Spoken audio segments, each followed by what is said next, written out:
One is a Sulfur Crescent Cockatoo, two is the Umbrella. There you go, that is three-handle tail in action both. They're doing that in the wild to get some fruits hanging from a branch. Palakpakan po natin si Teddy, guys. Now folks, may direct your attention to your right na naman. That is the older brother of Teddy.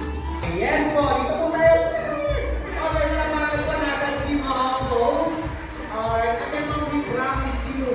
Oh, Teddy, taray ng cross. Huwag kayong matakot, huwag kayong mag-alala. Okay? Ayan na si ma'am. Okay, ma'am, dito tayo. Okay, ma'am, dito tayo sa tricycle. Ikaw, ma'am, syempre, harap tayo sa ating mga bisita. Alright, now, before we go to the end, syempre, mga bisita po natin sa ating show. Maraming salamat.